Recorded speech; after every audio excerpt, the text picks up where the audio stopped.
Dr. Fred Johnson. Welcome to the InitiativeOne podcast.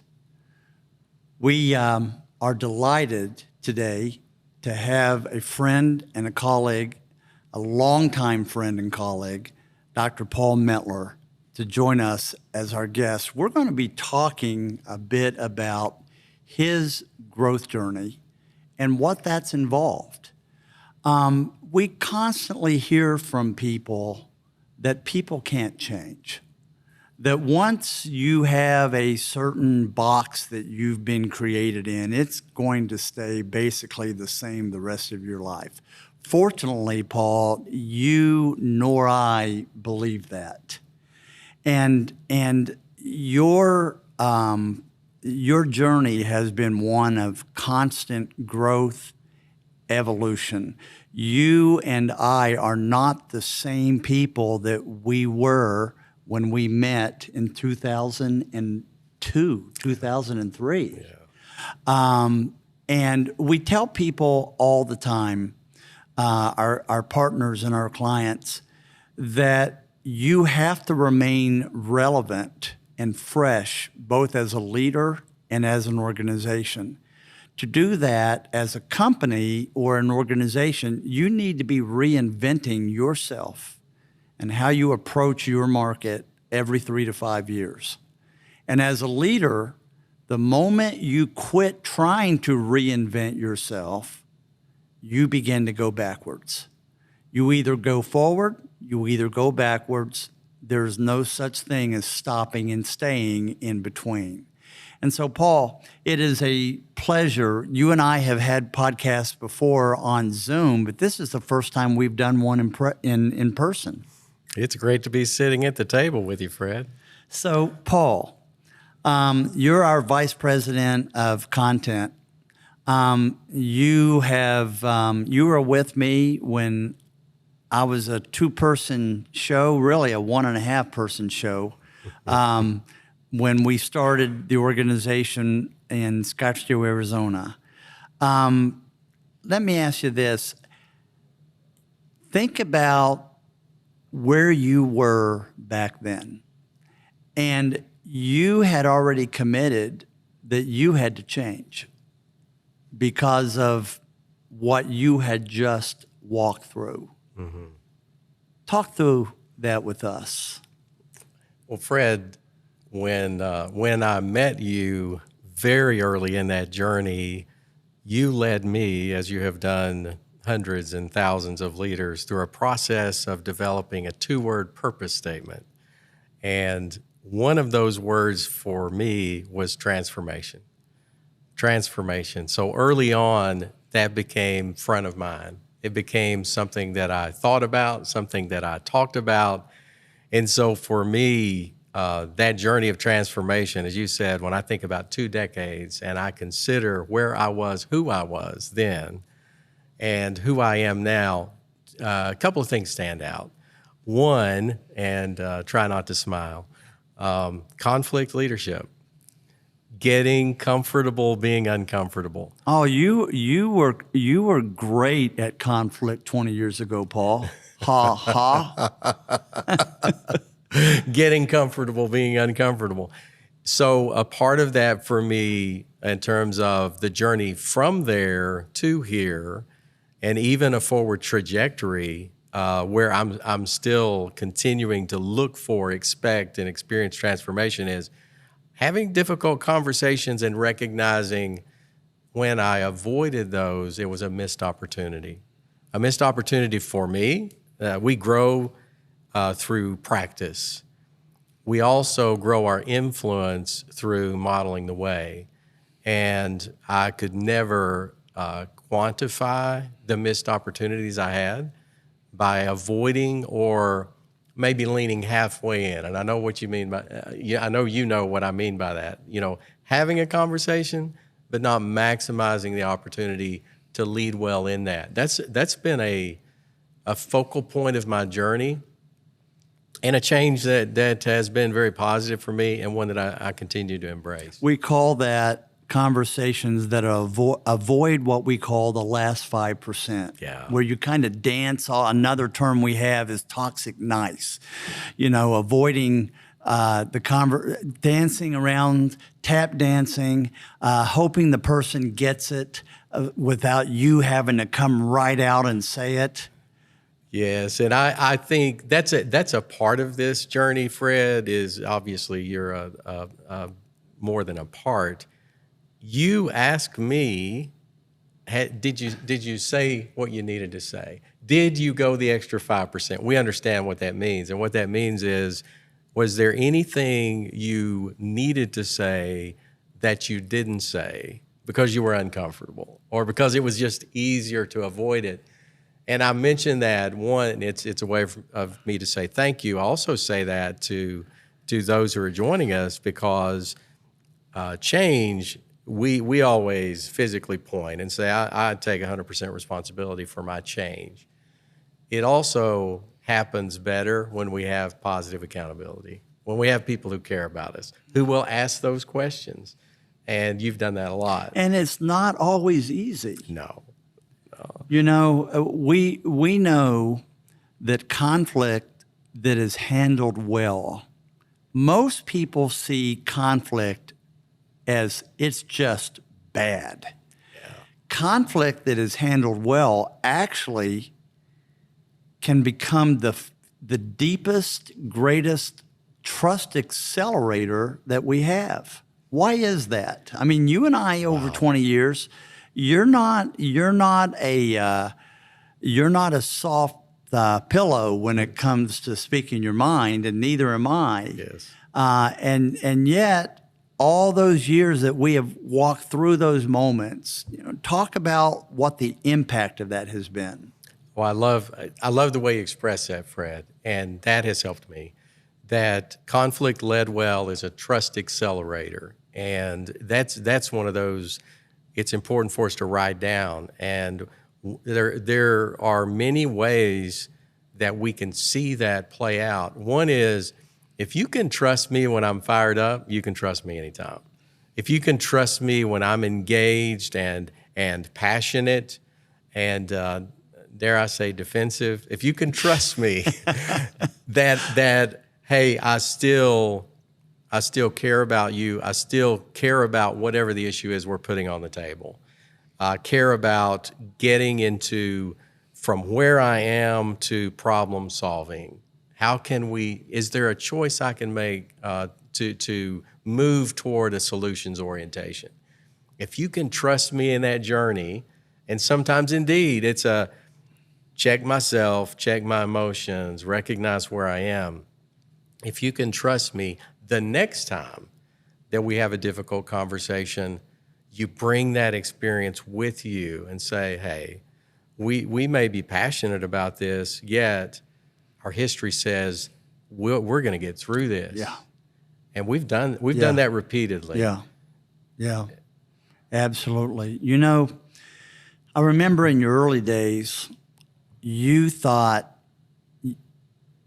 that you had to be all things to all people. You really, the problem with passion without boundaries can be a life killer. And you know exactly what I'm talking about. Oh, you bet. And you're not the same person today in how you set boundaries and what you say yes to and what you say no to. Would you talk us through that? And there's a commonality there, isn't there? Because saying no can feel like a conflict. Yeah. Finding the courage, my default is yes. Yes. My default is if someone asks me to do something, to participate, to engage, my default is yes. And to say no, there's an internal conflict.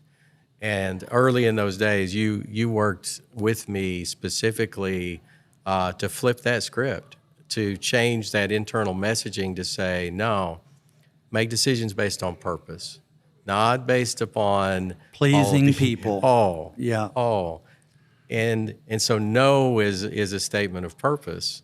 And of course, we've talked about how my health suffered, how, mental, physical, any way you want to describe my health.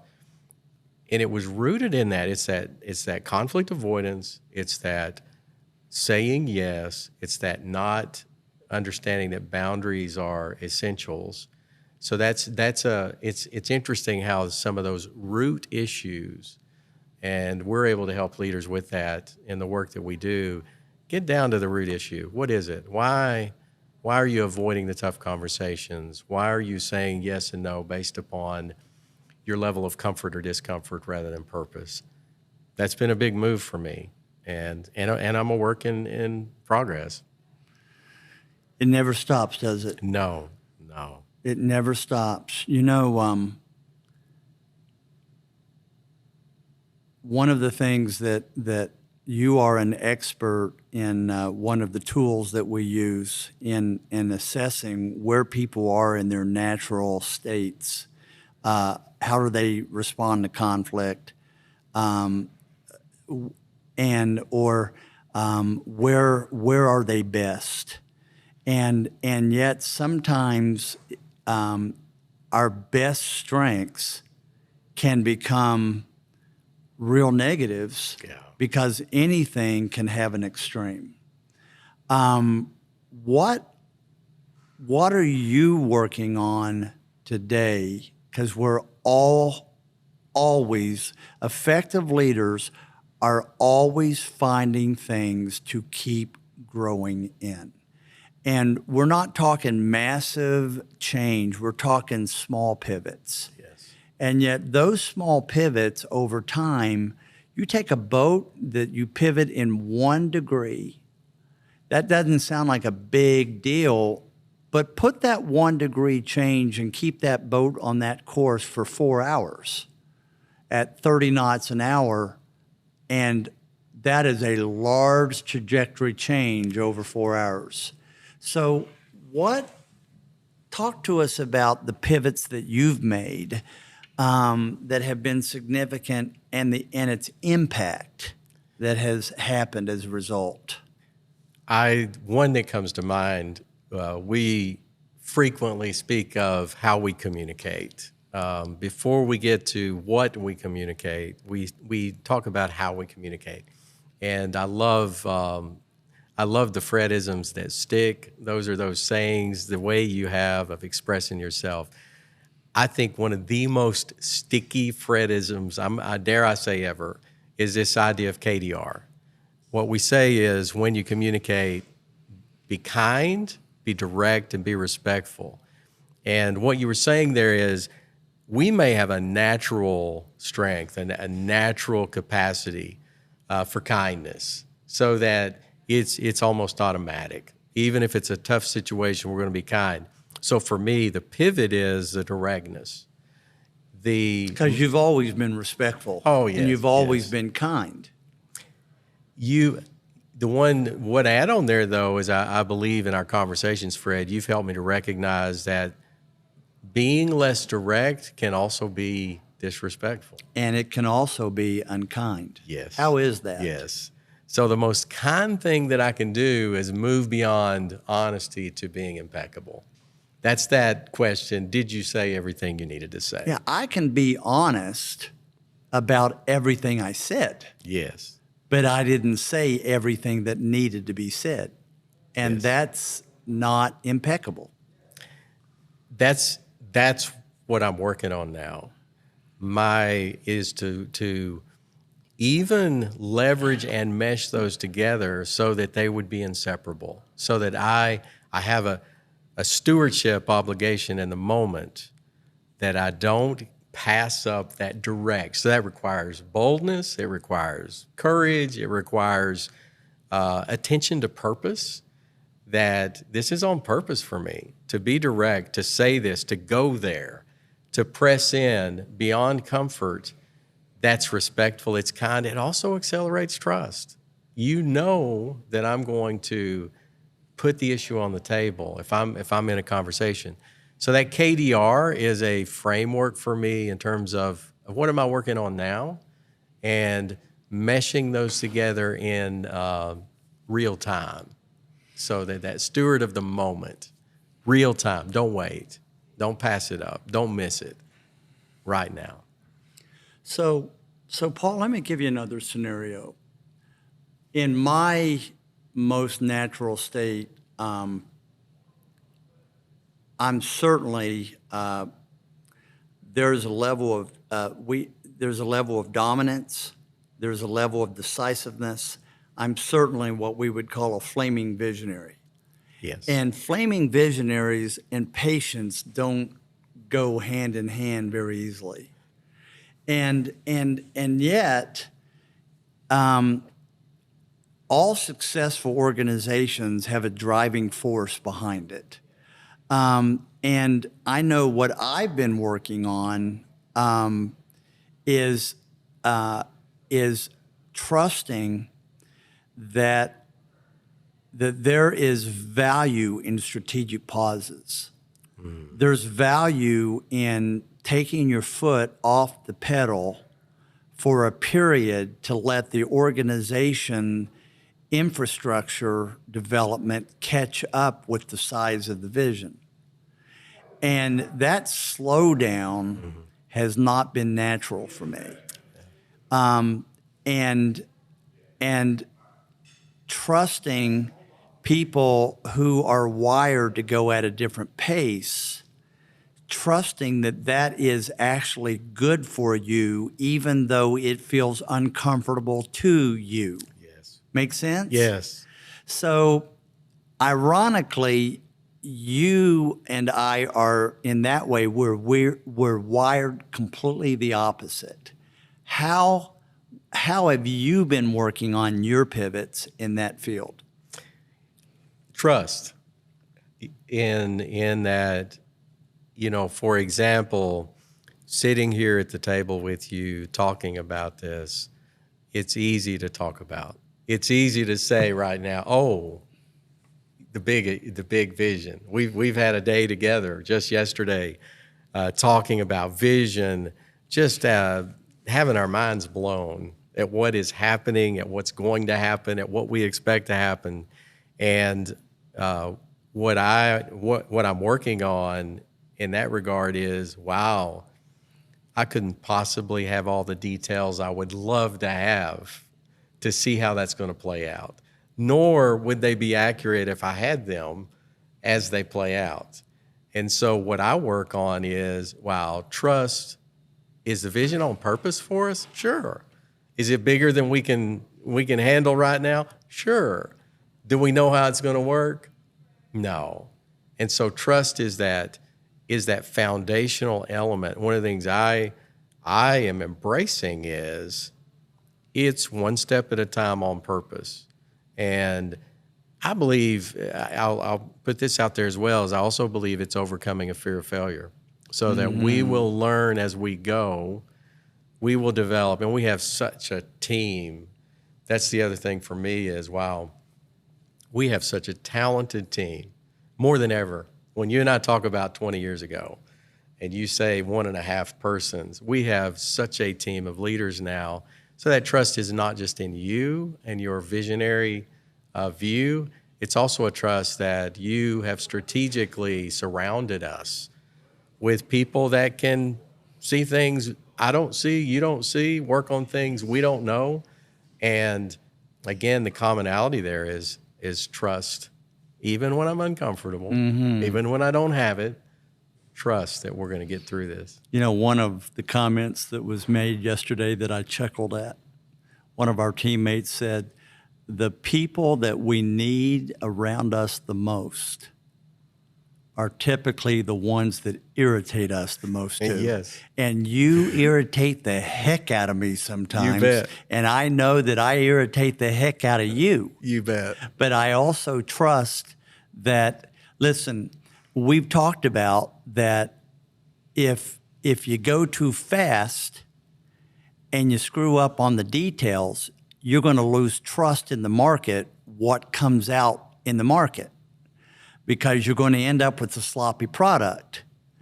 But at the same time, if you get paralyzed because you want everything to be so awesome and every dot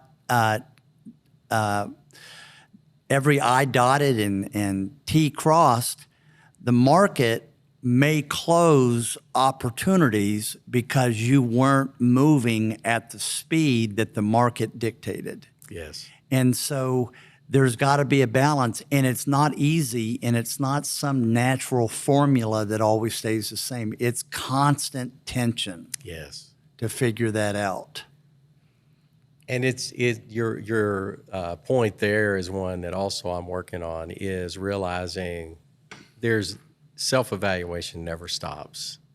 Self-reflection never stops. And realizing that, when were those times that I camped out on the pause, and what did it cost me? When are those times that even though we weren't pausing, I should have been more direct or spoken up to say, hey, have you thought about this? And those conversations are not always comfortable in the moment. And so it's not, Fred and I, in one of the early models, talk a lot about change never looks like a straight line. Yeah. It never. No. It's not linear. No. And it hasn't been. Yeah. And it's still not. Yeah. And so you have a natural tendency, as creative as you are, there's part of your wiring is you love linear. Oh, yeah. Yeah. And yet, so, and the last thing that I am is linear, Yes. And so there, I love Abraham Lincoln's biography that talked about his cabinet and how they were 6 or 7 people, and they were 6 or 7 opposites.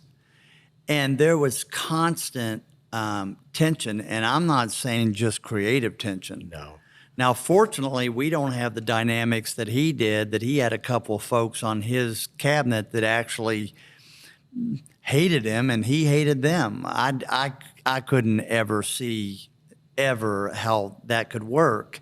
But there is still creative tension. Yes. And so effective teams have to become comfortable with understanding that tension is a sign that the things that need to be talked about are being talked about. And creative tension is not personal. Yeah. That's another shift. That's a big shift, is that, am I going to personalize disagreement or different perspective of your visionary speed versus my tendency to pause? It's not personal. We're bought in to the vision of InitiativeOne. We're as bought in as we've ever been. And so whatever that tension is, it's not about person. It's about, hey, we need that creative tension to bring out the best solutions. Yeah. As our audience is listening, there probably there could be a sense of, oh my gosh, this is not some shallow presentation here. You and I are discussing real things that you and I have had to work through, Yes. continue to work through. And as long as we continue to work through it, we're always going to be okay. It's the moment you quit working through it, you're in trouble. That's right. That's right. In our last podcast, I was interviewing Dr. Angela Peters, who's now part of our team, as a female and a woman of color. I started probing, and man, it got deep. And what we deal with here is real. Yes. It's not let's put lipstick on a pig and make a pretty presentation, but not really deal with the issue. And so I appreciate your candor. I appreciate you sharing your ongoing evolution and letting me share my ongoing evolution. The fact is we both continue to grow, our team gets better. Yes. And as our team gets better, our organization gets better and our impact gets greater. So there's a lot of implication to the work that we're doing. Yes. Yes. Well, Paul, I want to say how much I appreciate you. We've been together now. Man, we're going on 22 years. Yes. And you've been through it. You talk about evolution. What have you seen has been and then we'll wrap up. Describe what it was like with us in 2003, 2002. And describe the difference in that slow evolution, but it stayed constant. That's it for me. What I celebrate most is, recently in our strategic conversations with our team, what was lifted up over and over and over again is impact. Are we making a difference? Are we seeing leaders transformed? Are we seeing organizations transformed? Are we moving the needle? Got to move the needle. We're there not just to have a good time. We want to move the needle. We want to have real results, and we're seeing that on a scale that is so refreshing. Yeah. To see the heartbeat is the same, the footprint is not. Yeah. And the heartbeat is the same, and even the more sophisticated systems and services in the way, I say sophisticated because it was good, but it wasn't really sophisticated 22 years ago. Well, two hillbillies from the South coming together make double the hillbilly. You could say it. And I'll just nod. Since that's my default, I will agree. Yeah. Oh, man, it's great to see you, and thank you for joining me.